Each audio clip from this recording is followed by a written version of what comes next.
أعوذ بالله من الشيطان الرجيم. بسم الله الرحمن الرحيم. حميم. تنزيل الكتاب من الله العزيز الحكيم.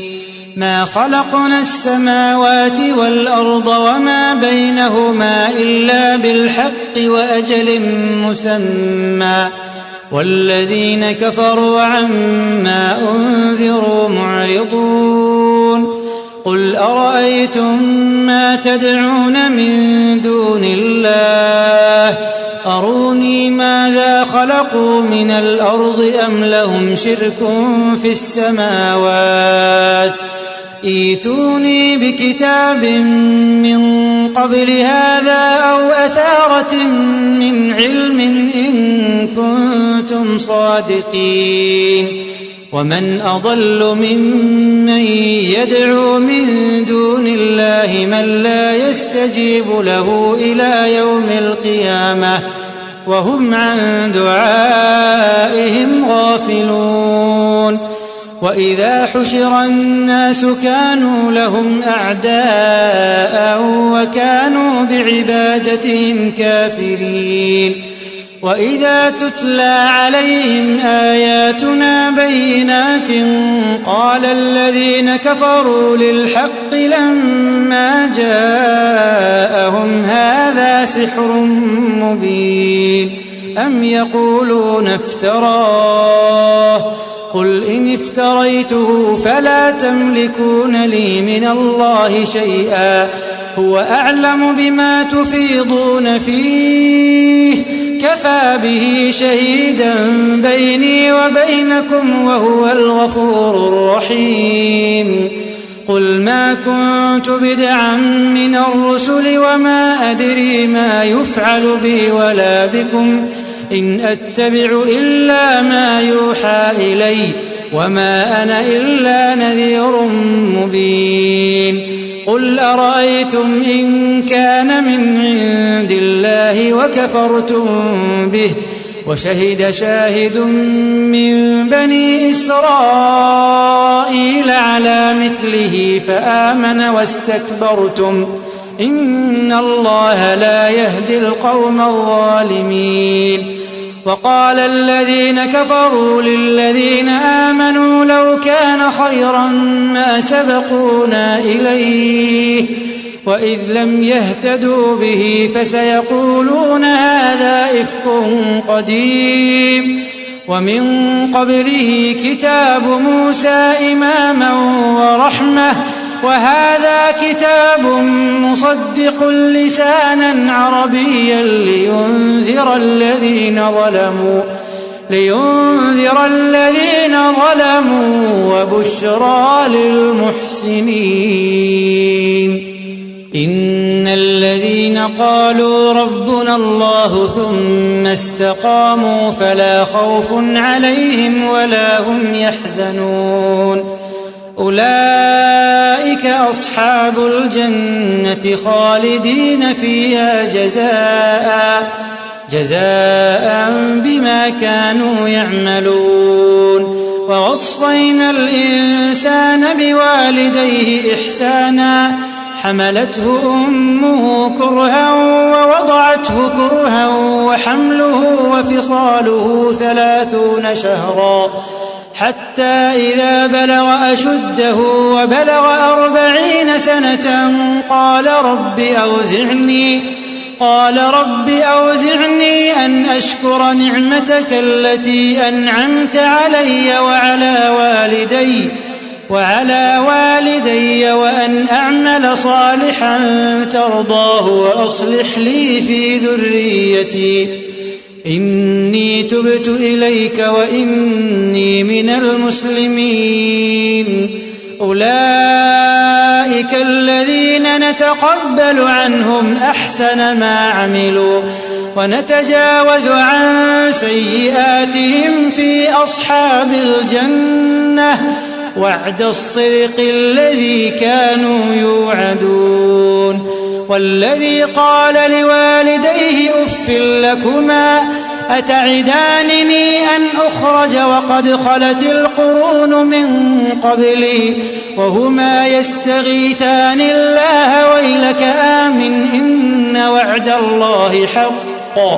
فيقول ما هذا إلا أساطير الأولين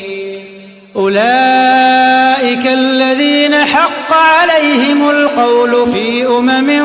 قد خلت من قبلهم من الجن والإنس إنهم كانوا خاسرين ولكل درجات مما عملوا وليوفيهم أعمالهم وهم لا يظلمون ويوم يعرض الذين كفروا على النار أذهبتم طيباتكم في حياتكم الدنيا واستمتعتم بها فاليوم تجزون عذاب الهون بما كنتم تستكبرون في الأرض بغير الحق وبما كنتم تفسقون واذكر أخا عاد إذ أنذر قومه بالأحقاف وقد خلت النذر من بين يديه ومن خلفه ألا تعبدوا إلا الله إني أخاف عليكم عذاب يوم عظيم قالوا أجئتنا لتأفكنا عن آلهتنا فأتنا بما تعدنا إن كنت من الصادقين قال إنما العلم عند الله وأبلغكم ما أرسلت به ولكني أراكم قوما تجهلون فلما رأوه عارضا مستقبل أوديتهم قالوا هذا عارض ممطرنا بل هو ما استعجلتم به ريح فيها عذاب أليم تدمر كل شيء بأمر ربها فأصبحوا لا يرى إلا مساكنهم كذلك نجزي القوم المجرمين ولقد مكناهم في ماء مكناكم فيه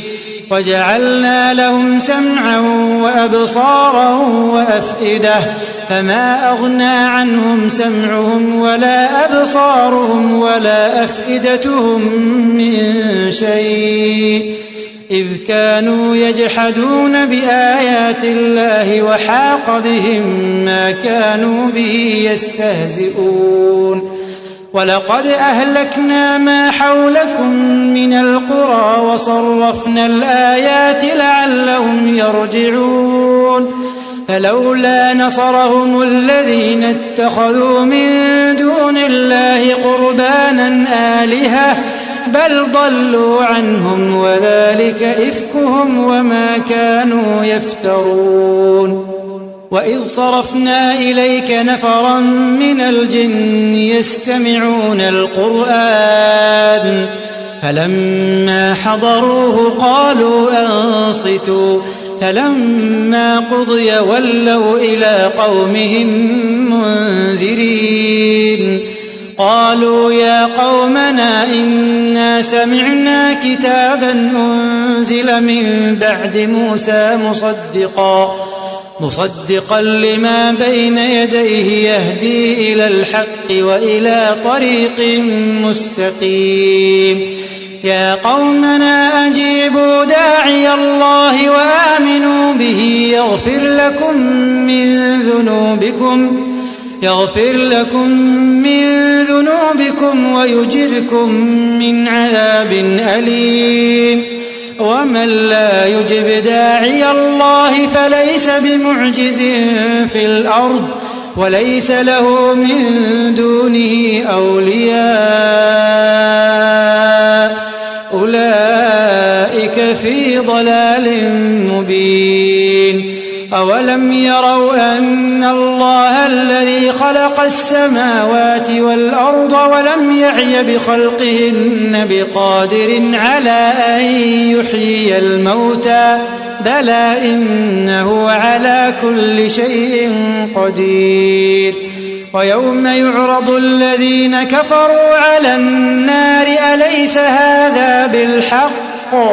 قالوا بلى وربنا قال فذوقوا العذاب بما كنتم تكفرون فاصبر كما صبر أولو العزم من الرسل ولا تستعجل لهم كأنهم يوم يرون ما يوعدون لم يلبثوا إلا ساعة من نهار بلاغ فهل يهلك إلا القوم الفاسقون